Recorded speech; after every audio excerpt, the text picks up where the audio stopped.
नमस्कार, आप देख रहे हैं न्यूज 18। मैं हूं आपके साथ मेनका चौधरी। 10 का दम में स्वागत है आपका। बात कोरोना की कर लेते हैं। 24 घंटे में कोरोना के 3,62,727 नए केस दर्ज किए गए।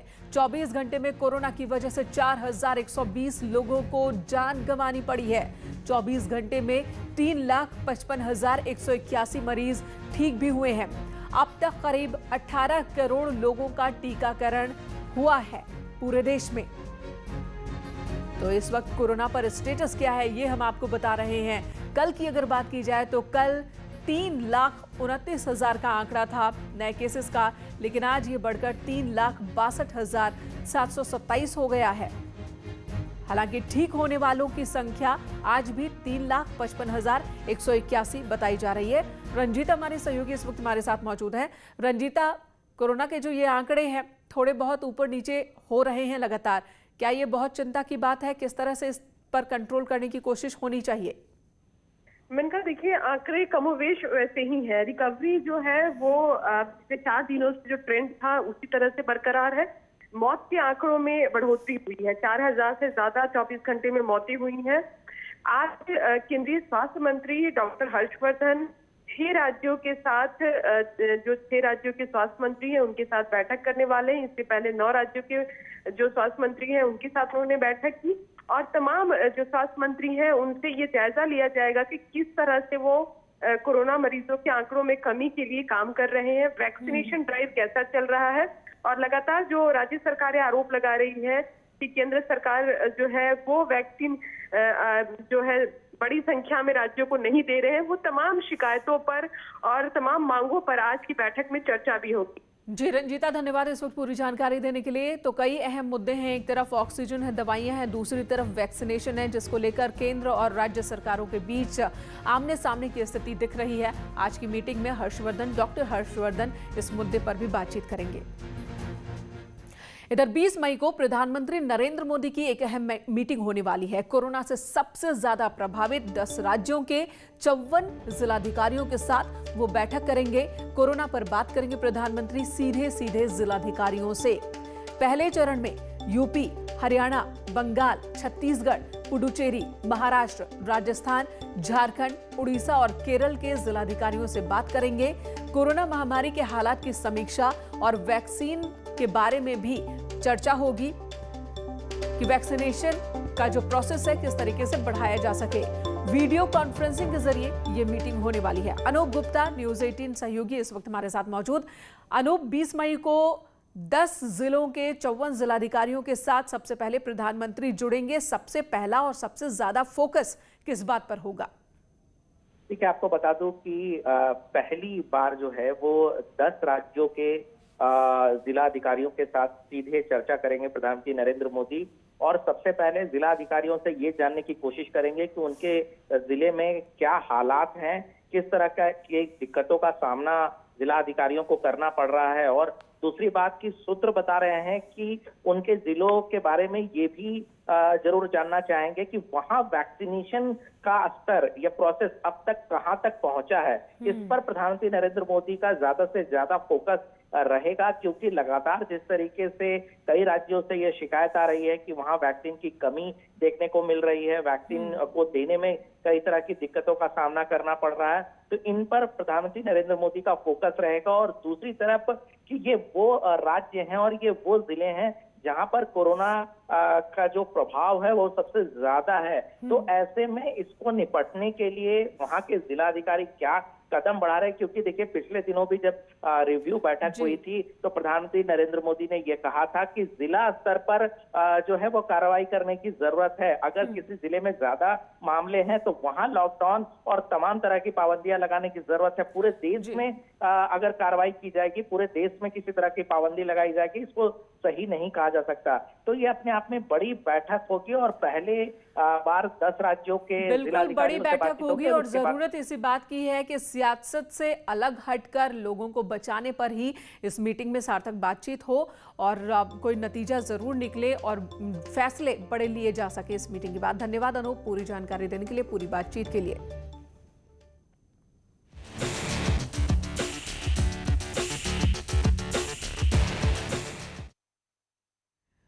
कोविड कंट्रोल को लेकर सीएम योगी आदित्यनाथ भी लगातार एक्शन में है। आज 3 जिलों के दौरे पर रहेंगे मुख्यमंत्री। सबसे पहले अलीगढ़, मथुरा, फिर आगरा के दौरे पर रहेंगे सीएम योगी आदित्यनाथ। 11 बजे लखनऊ से रवाना होंगे।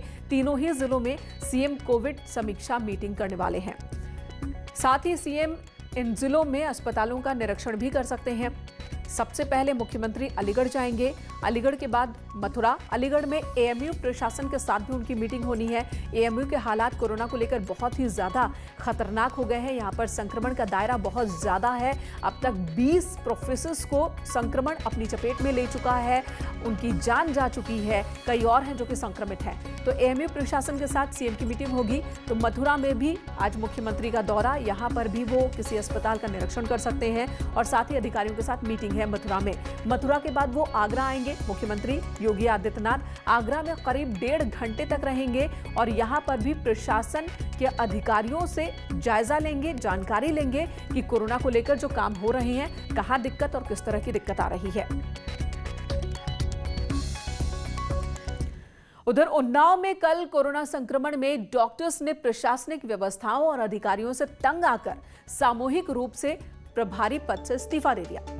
कल अलग अलग सीएचसी, पीएचसी प्रभारी सीएमओ ऑफिस पहुंचे और सामूहिक रूप से इन्होंने इस्तीफा दिया है। सीएचसी, पीएचसी प्रभारियों ने जिला प्रशासन और स्वास्थ्य विभाग से जुड़े वरिष्ठ अधिकारियों के ऊपर दबाव बनाने के गंभीर आरोप लगाए। बाद में डीएम के दखल के बाद सभी ने अपना इस्तीफा वापस लिया।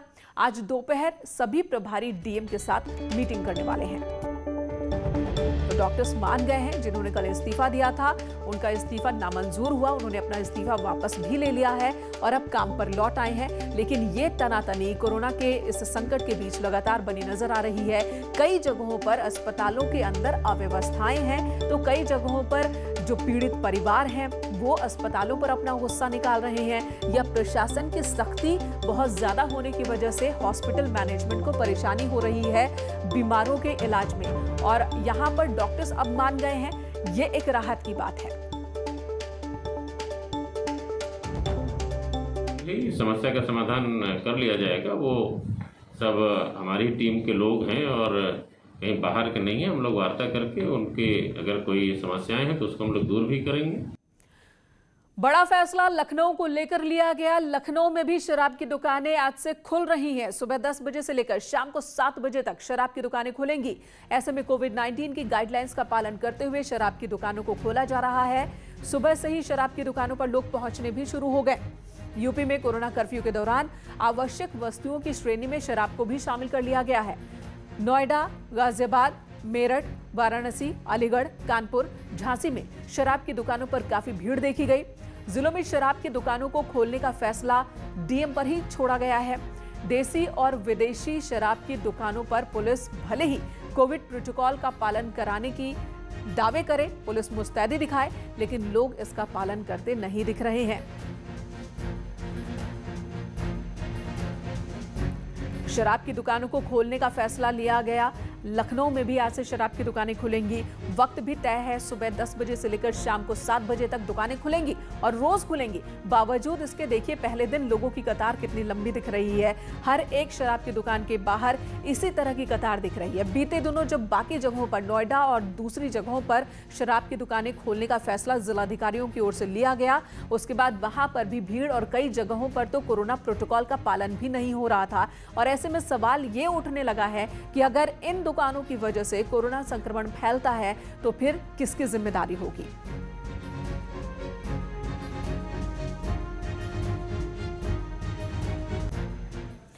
इस वक्त शबाब हमारे सहयोगी और दिनेश हमारे सहयोगी जुड़ चुके हैं हमारे साथ। सबसे पहले शबाब का रुख कर लेंगे जो कि लखनऊ से हमारे साथ मौजूद हैं। शबाब, आज लखनऊ में भी आज से दुकानें खुल जाएंगी शराब की। कितनी बड़ी चुनौती होगी प्रशासन के लिए, क्योंकि एक तरफ कोविड प्रोटोकॉल का पालन कराना है ताकि संक्रमण न बढ़े, दूसरी तरफ आम जनजीवन जो चल रही है वो तो चल ही रहा है और वहां पर भी पुलिस की जरूरत है, और अब शराब की दुकानें भी खुल रही हैं।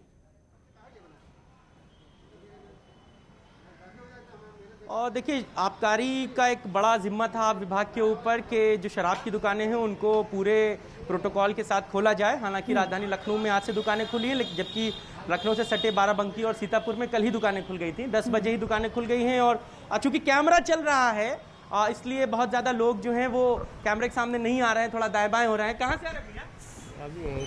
लग रहा है कि बहुत दिन का इंतजार अब खत्म हो रहा है। जी जी जी जी जी हाँ। कितने दिन दुकान नहीं खुली?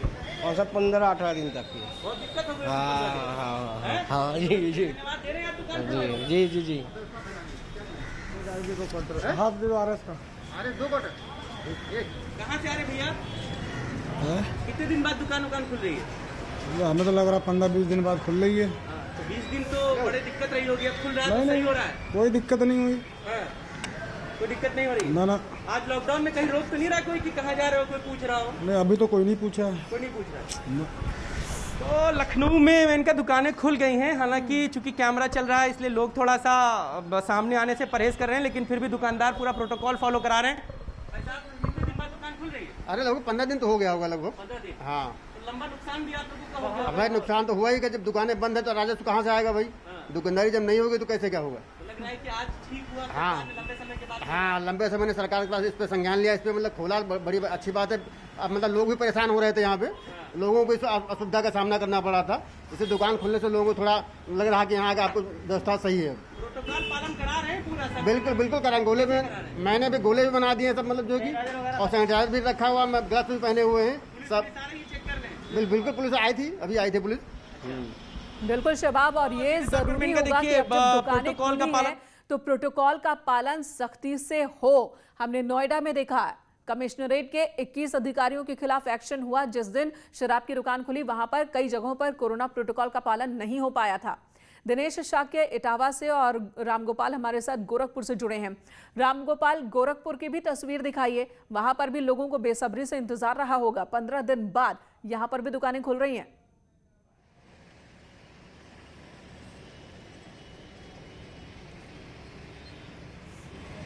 पीसीआर की आवाज नहीं आ रही है। चलिए रामगोपाल का रुख करेंगे, उससे पहले दिनेश के पास चल लेते हैं। दिनेश, इटावा में भी फैसला ले लिया गया है, वहां पर किस तरह से कोरोना प्रोटोकॉल का पालन करवाया जा रहा है?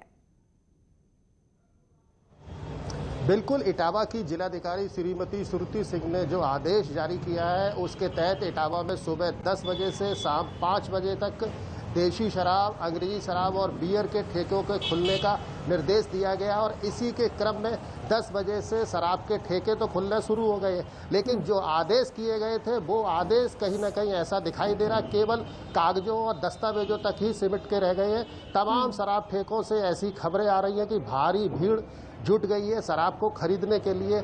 यहाँ यह बात बताना बेहद उल्लेखनीय है कि लॉकडाउन की अवधि में इटावा में एक शराब ठेके और एक बियर की दुकान से शराब की चोरी छुपे बिक्री की जा रही थी, जिसके बाद पुलिस ने कार्रवाई की।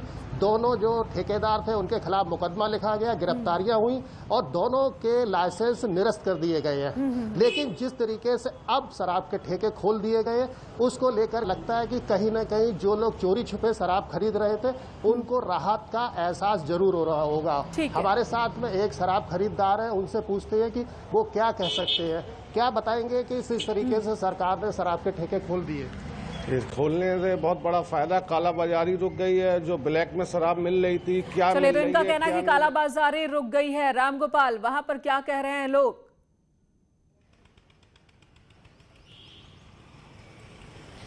गोरखपुर में आज 12 दिन बाद जब शराब की दुकानें खुली हैं, तो हालांकि अभी जिस वक्त जहां पे मैं खड़ा हूं वहां पे तो दुकान पे सन्नाटा है, लेकिन चूंकि कैमरे को देखकर लोग अभी दुकानों की तरफ नहीं जा रहे हैं। अगल बगल कुछ लोग जरूर इधर खड़े हैं, पीछे खड़े हैं और उसके बाद फिर ये जाएंगे। इन 12 दिनों में जो दुकानें बंद रही उससे जो आबकारी विभाग है उसको करीब करीब 30 करोड़ रुपए का नुकसान हुआ है। एक महीने में करीब जी रामगोपाल, नुकसान अपनी जगह है, लेकिन आपके पीछे एक शख्स दिख रहा है जो कि बिना मास्क के ही पहुंचा है। ठीक है, नुकसान अपनी जगह है, लेकिन कोरोना प्रोटोकॉल का पालन भी जरूरी है। बिना मास्क के एक शख्स आपके पीछे से गुजरता हुआ भी नजर आया। दुकान अभी खुली नहीं, लेकिन हालात ऐसे हैं। धन्यवाद आप तीनों का तस्वीरें हमारे दर्शकों तक पहुंचाने के लिए। और अब बात महामारी के मुनाफाखोरों की, जिनके खिलाफ न्यूज 18 ने अभियान चलाया है। सरकार के सख्ती के बावजूद मुनाफाखोर आपदा में अवसर तलाश रहे हैं। मुरादाबाद में एम्बुलेंस ड्राइवर्स की मनमानी लगातार जारी है, जबकि सीएम योगी के निर्देश के बाद हर जिले में एम्बुलेंस के रेट फिक्स कर दिए गए हैं। फिर भी मुरादाबाद में एम्बुलेंस ड्राइवर 3000 की जगह 12,000 रुपए वसूल रहे हैं। और ऐसे मुनाफाखोरों को बेनकाब करने के लिए न्यूज 18 ने स्टिंग ऑपरेशन किया।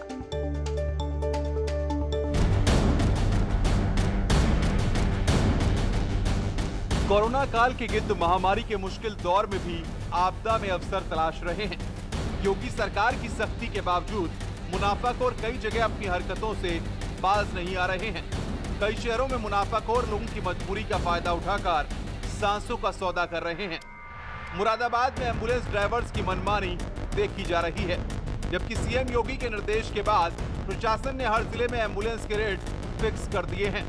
फिर भी मुरादाबाद में एम्बुलेंस ड्राइवर 3000 की जगह 12,000 रुपए तक वसूल रहे हैं। ऐसे मुनाफाखोरों को बेनकाब करने के लिए न्यूज़ 18 ने स्टिंग ऑपरेशन किया। आपदा में अवसर तलाश करने वालों के खिलाफ उत्तर प्रदेश सरकार लगातार कार्रवाई कर रही है, लेकिन उसके बावजूद मुरादाबाद में लोग अपनी हरकतों से बाज नहीं आ रहे हैं। मुरादाबाद में आज न्यूज़ 18 की टीम ने एम्बुलेंस चालकों से मुरादाबाद से 117 किलोमीटर दूर मेरठ मेडिकल कॉलेज के लिए जब एक नॉन कोरोना पॉजिटिव मरीज को ले जाने की बात की तो उन्होंने 5,000 रुपये से लेकर 12,000 रुपये तक की मांग कर दी। आगे 12,000 रुपये लेंगे। 12,000 रुपये मुरादाबाद से खुशहालपुर रोड डिडोरी गांव से मेरठ मेडिकल कॉलेज के छोड़ने गए 12,000 रुपये। उसके बाद अगर रिवर्स होते हैं किसी वजह से तो आधे पैसे ले जाएंगे, लेकिन ऑक्सीजन फिर उसके बाद कोई गारंटी नहीं ऑक्सीजन हो या ना हो। क्या होते हैं मतलब? आधे पैसे रिवर्स ले जाएंगे, मुरादाबाद आएंगे आप दोबारा से तो। अच्छा, साथ आएंगे तुम्हारे? ये छोड़ने के पैसे खाली आपको। अच्छा, छोड़ने की बात भी देखो ऑक्सीजन की फिर कोई गारंटी नहीं है, समझे आप, क्योंकि यहाँ से जितनी भी ऑक्सीजन होगी वेस्ट हो जाएगी, वो तो बनेगी तो है नहीं उसके अंदर। छोड़ने के 12। तो देखा आपने बेशर्मी किस हद तक जारी है। फरीद शमसी इस वक्त हमारे साथ जुड़ गए हैं। फरीद, जो सच्चाई मुरादाबाद में आपने उजागर की है, लगभग यही हाल पूरे प्रदेश का है। ये बताइए कि इस के बाद भी, स्टिंग ऑपरेशन के बाद भी क्या एक्शन लिया गया अभी तक? जी हाँ मेनका, न्यूज़ 18 पर ये सच्चाई दिखाने के बाद अभी तक भी कोई बदलाव नहीं आया है। जिलाधिकारी मुरादाबाद ने एक रेड लिस्ट जारी की है, लेकिन उसके बावजूद निजी एम्बुलेंस के चालक जो निजी अस्पतालों के आगे जमघट लगाकर खड़े होते हैं वो अपनी मनमानी पर उतारू हैं। अभी कुछ दिन पहले लोगों ने जिला प्रशासन से अपील की थी कि एक एम्बुलेंस डेस्क नंबर बना दें कि किसी को अगर नॉन कोविड या कोविड पेशेंट को कहीं लेकर जाना है तो वो वहां पर कॉल करके कहे कि मुझे एम्बुलेंस चाहिए। उस वहां से सेंटर से उसे बताया जाए कि इतनी दूरी के लिए इतने पैसे आपको देने पड़ेंगे, तो काला बाजारी या ब्लैकमेलिंग या जो भी ठगी है वो रुक जाएगी। लेकिन अभी तक मुरादाबाद या उत्तर प्रदेश में इस तरह की जो आप बोल रहे हैं तरीका, जो लोगों ने अपील की, वो तरीका सही भी लगता है, लेकिन फिलहाल लगता नहीं कि प्रशासन इस मूड में है। सीएम ने कहा इसलिए रेड लिस्ट बना दी गई, चस्पा दी गई, लेकिन उसका फॉलो हो रहा है कि नहीं ये देखने वाला कोई नहीं। और अब जबकि कैमरे पर चीजें हैं, सामने है, उसके बाद भी कोई एक्शन नहीं लेना प्रशासन की ओर से यही दिखाता है कि प्रशासन को इससे फर्क नहीं पड़ता। लोग मर जाएं, जिनको मुनाफाखोरी करनी है करें, लेकिन प्रशासन कोई एक्शन लेगा नहीं। धन्यवाद फरीद, इस वक्त इतना ही, आगे भी आपसे बातचीत होती रहेगी। लेकिन इसी बीच एक बड़ी खबर आ रही है हरदोई से, जहां पर दीवार गिरने से 4 लोगों की मौत हो गई है। दीवार गिरने से 4 लोगों की मौत हुई है, एक घायल बताया जा रहा है। एक ही परिवार के 4 लोगों की मौत की खबर आ रही है। आंधी और बारिश में दीवार गिर गई थी। अतरौली के मड़िया मजरा पसरा गांव का यह मामला है, जहां पर दीवार के नीचे दब गए एक ही परिवार के 5 लोग, जिसमें 4 लोगों की मौत हो गई मलबे के नीचे ही, और एक घायल की खबर भी सामने आ रही है। वक्त एक और ब्रेक का है, खबरों का सिलसिला जारी है।